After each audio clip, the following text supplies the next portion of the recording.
Usha Patel garden and blog में आपका स्वागत है। कैसे हो? गुड मॉर्निंग, जय श्री कृष्ण। तो आज हम बात करेंगे गुड़हल के प्लांट में ज़्यादा से ज़्यादा फूल कैसे पाए। आज हम ऐसी खाद मैं आपको बताऊंगी कि जो सबके घर में होती है, हमें बाज़ार में जाने की ज़रूरत नहीं है। क्योंकि जो यूट्यूब चैनल चलाते हैं और काफ़ी लोगों को पता होता है कि डीएपी, एनपीके, सीवीड क्या है और कैसे यूज़ करना है, लेकिन काफ़ी लोग गार्डनर लोग ऐसे हैं जो को पता ही नहीं है कि डीएपी क्या है, एनपीके क्या है, सीवीड कैसे है, और वो लोग कुछ भी अपने प्लांट में ऐसी खाद वो यूज़ नहीं कर पाते हैं और उनके सारे प्लांट कभी कभी मर भी जाते हैं और फूल भी नहीं आते हैं। और गार्डनिंग का तो शौक तो है ही, तो गार्डनिंग का शौक तो है, तो सारे प्लांट घर में बहुत सारे लगा के रखे हैं। तो इस प्लांट में ज़्यादा से ज़्यादा फूल पाने के लिए हमें क्या करना है और कौन सी खाद देनी है, और कुछ मैं ऐसी खाद बताऊंगी जो अपने घर में ही है और इससे ढेर सारे फूल आप प्राप्त कर सकते हो। आपको पता है मैं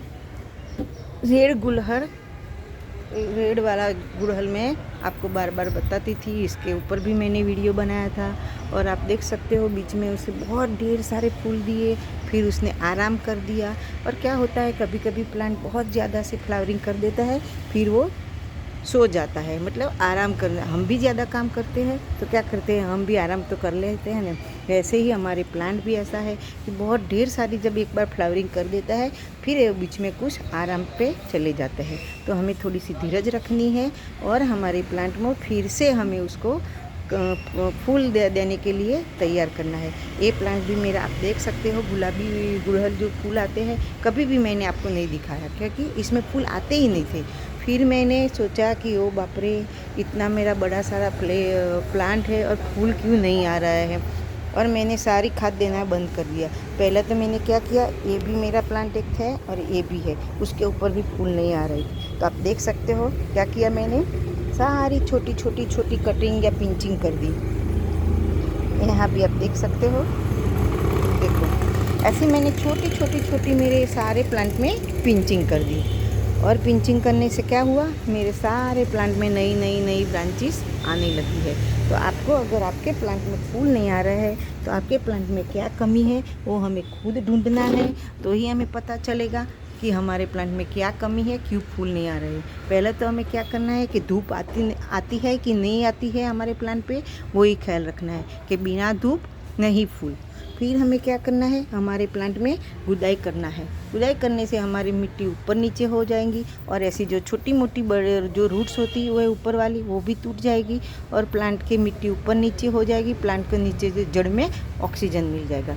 दूसरा हमें धूप का ख्याल रखना है और तीसरा पानी का भी, कि पानी हमें अच्छे से देना है, इसकी मिट्टी को मॉइस्चर लेवल बना के रखना है, नहीं कि इसमें हमें ढेर सारा पानी भी देना है और नहीं इसको बार बार सूखने भी देना है। ऐसा करने से क्या होता है, कभी कभी हमारा प्लांट शॉक में चला जाता है और फिर हमें फूल देना बंद कर देता है।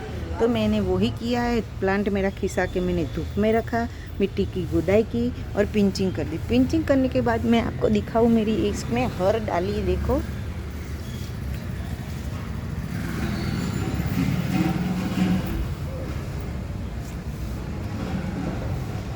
और एक डाली में 5, 6, 7 ऐसी कलियाँ आई हुई है।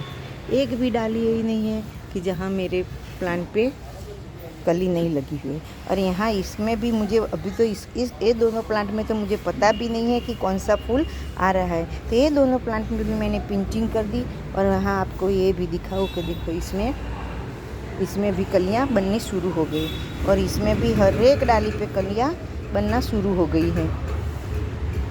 बहुत छोटी है और हर एक डाली पे इसमें भी कलियां बनना शुरू हो गई है।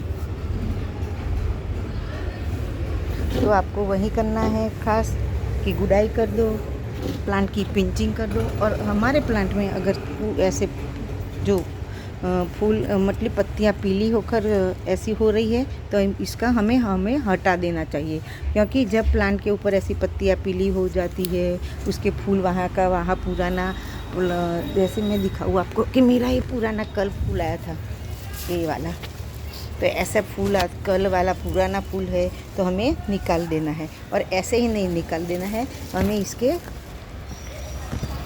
इसके साथ निकालना है, क्योंकि जैसे ये पत्तियाँ पुराना फूल जो होता है ना, तो हमारे प्लांट को उसका पूरी एनर्जी वहीं में जाती है कि ये पत्तियाँ को गिराना है, इस फूल को गिराना है। तो हमें सारे वही काम पहले करना है कि पुराने जो कल के फूल आए हुए हैं उसको निकाल देना है इस डंडी के साथ।